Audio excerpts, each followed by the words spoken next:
Hello everyone and welcome back for another episode of Indie Impressions. My name is Nick and today we're going to be checking out something called Zip by a developer known as Chronodrax for the LD26 competition. This is another game in the minimalism theme, and we're going to be seeing how minimalism can be affected and translated into effective level design. I've seen a few screenshots. It looks very interesting and a little bit unorthodox, and you know that's right up my alley. I'm a huge fan of minimalist art in the first place, and I'm also a huge fan of level design, and when you mesh the two, I'm really hoping some special things will happen. So, if we can, let's give this a try. Alright, so we play as this little blobby kind of bunny creature, and our goal is to make it to the white box, and we've got this lovely, like a radial pattern coming out of the box to give us an idea of where that might be. That's a cool little effect it just did there to translate us from one level to the next. Press down key to change Zip's color. Oh, okay, so we've got a whole color swapping convention here. Move through obstacles of the exact same color. Does the color change, though, to match the obstacle I'm standing on, or how does that work? Falling to the bottom, back to the start. Alright, and if I hold down the button, he'll just keep breaking through. Alright, that makes sense. Nice to see a nice little tutorial at the beginning. That way things aren't too complicated or convoluted.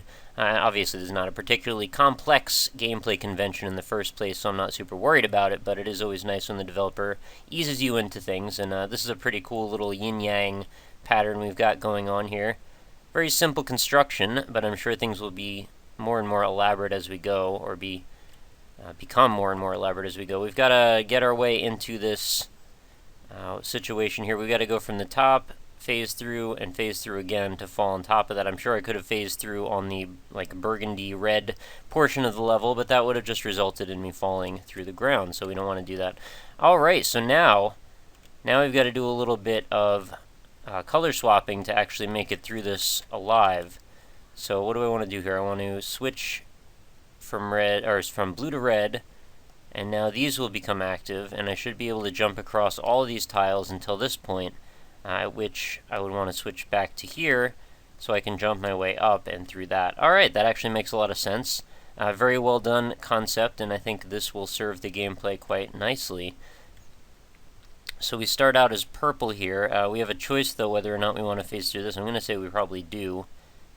And then we can go over this way. It's something that seemed at the very beginning like it would be perhaps needlessly complicated or maybe a little bit frustrating, but I actually think this is a very well done concept. It allows us to traverse a two-dimensional plane in a way that actually is not really very common. And it also lets the developer go nuts with art design and really interesting color palettes. In this case, not the most engaging color palette, but at the same time, still kind of interesting just to see where he goes with it. So, I gotta make my way up there. How am I gonna do that? I gotta be able to go through this purple one, right? So I gotta go down here. Then, oh, simple as that. Alright, that really wasn't that complicated. Now, does my guy actually... I think he produces that radial pattern also when I switch colors, which is kind of neat. Okay, so here we go. Now the things are going to get a little harder. Obviously want to do that, and that's going to give us the ability to go through this orange one, but then I only have one block to go down through, so I guess I'm going to have to do that. Switch over to there. I can go up one. So, well planned out. I appreciate that. Let's go, how do I want to do this? If I phase through the green, I'm not going to be able to make it all the way up there. The only other blue block I see is down at the very bottom.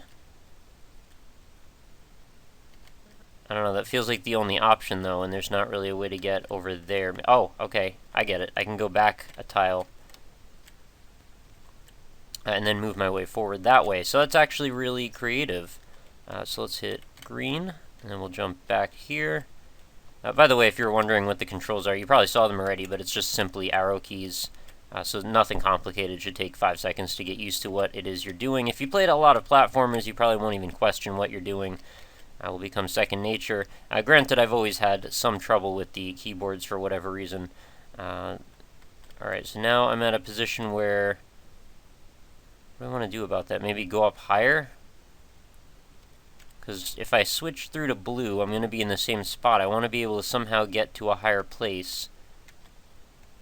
So maybe backtrack a little bit. We'll go through these salmon-colored blocks, because that should allow me to get to the top here. Okay, that'll work. Now we've got I can go through another salmon colored block here, which is, I think, yeah, I am going to do that. And then purple over.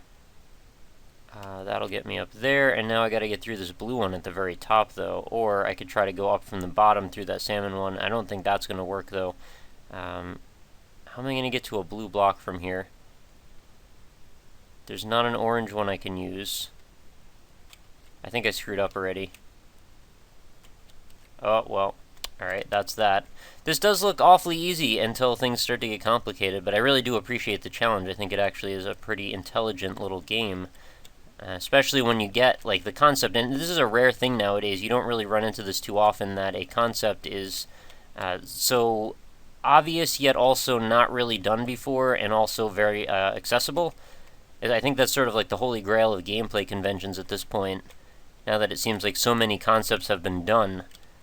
To reach the level where you can come up with an idea like that seems very good to me. How am I going to get through this, though? I gotta go purple all the way up, right? And then, but how do I get to the blue one? I can't do green, because that'll put me in the same spot I was at before. I think purple is literally the only option right now.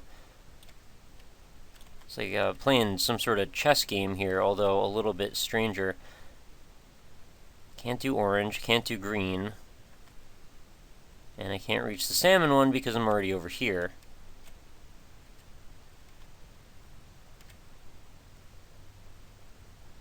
I mean, I could just try to do... No, I'm not going to be able to get back up. I was going to say do the salmon one, but then I'm going to have to go... Oh, wait a minute. Maybe that is actually how you do it. Hang on. Alright, hit that one. Make it up, and then we're going to go all the way up here. Yep, then we can hit the blue one, and to the goal. I get it. Took me longer than I'm proud to say, but still, we did make it through. Alright, so I don't have a lot of options at the beginning. Obviously, I'm going to have to start with orange. That's going to put us in a position where all of these green tiles are now accessible. Go all the way to the bottom, jump across here. Now we're back at, what, orange again? But I don't think I want to use orange. I think I want to use green. Oh, no, I screwed that up. Oh, no, you know what? I can't do that. I'm going to have to fall all the way down. I'm trying to get 2 for 1. It doesn't work like that. I can go through orange if I do that, but I'm not going to be able to... Well, no, actually I can use the green here. Sorry, I have to actually think about this. It's kind of complicated. So then I can cross that gap, but I'm trying to think ahead if I want to not make a move that's going to put me in a position where I'm then going to be stuck. This one might actually be a little bit simpler. Yeah, alright, that's all I had to do. I was overthinking it. That's okay. So, I think we only have a few more levels. It said 11 levels done, level design inspired by minimalist art, and there is no sound or music at this point. Oh, congratulations. I looked away to look at the description, and I looked back. Oh, I won. Well, silly me. Anyway, I think this was a very cool game, a very good concept, and one that I definitely think could be capitalized upon to a great degree. It was very pretty to look at in a very simple way. It didn't go overly elaborate, but it also provided a good challenge and had a fairly good level design balance as far as progression. I never really felt particularly frustrated by it, yet it also presented a good challenge, so I think that is a very good, a hallmark of good design. I could have just won there, and I didn't do it. So yeah, I definitely think Zip is worth your time and worth a look. If you want to check it out, the link will be in the description of this video. It takes just a second to go check it out on the LD site. Oh look, we've got the credits presented through puzzles, so I also like that as well. But yeah, go check it out on the LD site, give it a vote if you think it's cool. Which you probably do, I hope, because I had a lot of fun with it, and hopefully you would as well. I would love to see this built up a little bit more. Maybe use this idea for a longer paced game. Set this up with a real chapter select, level select situation, and just give this the real treatment that it deserves. Because again, I think this is a really good concept. I'm not going to say it's the best concept I've ever seen, but at the same time, I definitely could play a lot of this and not get frustrated until maybe it gets to the point where the puzzles get super ridiculous. But that remains to be seen, since it hasn't been done yet. So, that's going to do it. As always, remember to check out the website, which is indie-impressions.com, so you can see all the older videos in the series. See if there's any you missed. Browse them by tags or by genres. There's all kinds of options over there. You can even just search for a specific developer if you'd like. I'm actually still trying to solve this, even though my brain is super distracted right now. There we go. Alright, that is how I do that. And hopefully that'll bring us back to the main menu there. Alright, or the first level. That works too. Oh, there it is. Alright, so yeah, other than the website, facebook.com/indieimpressions, if you'd like to leave a like on that page, you'll get every day's new video delivered into your Facebook stream to make it convenient for you so you don't have to go looking around. I also post up news updates and occasional game giveaways and contests there as well. So feel free to give that a look. And lastly, if you're an indie dev or you just want to say, hey, the quickest way to reach me is either my Twitter, which is @RockLeeSmile, or if you want to send me an email, use the contact form. Sorry, my brain's jumping all over the place here. Over at the website, make it nice and simple. And I'm not really taking a ton of requests at the moment. Unfortunately, I have my plate pretty full with all the LD coverage. But I will definitely be looking for stuff again in the future. So just so you know, I'm not shutting it off or anything. Just not really going to be able to say, hey, if you send me an email, I'll be able to make you a video in 3 days or anything. I'm pretty much booked for the next month at least. So that's going to do it. Thank you guys so much for watching. Make sure you come back again tomorrow for another awesome indie game. I will be continuing LD coverage for another week, probably maybe a bit more. And then I will be mixing things up, interspersing LD coverage with general dev requests and my own picks again, as I usually do. So things will be getting mixed up, but I will still be covering more than just the week's worth of LD games. Because like I said the other day, I have 20-something to look at, and people are still emailing me all their LD games. And I do appreciate the input, and I'm glad to have your suggestions, but I did go through all of them already, so I pretty much picked out what I'm going to be covering.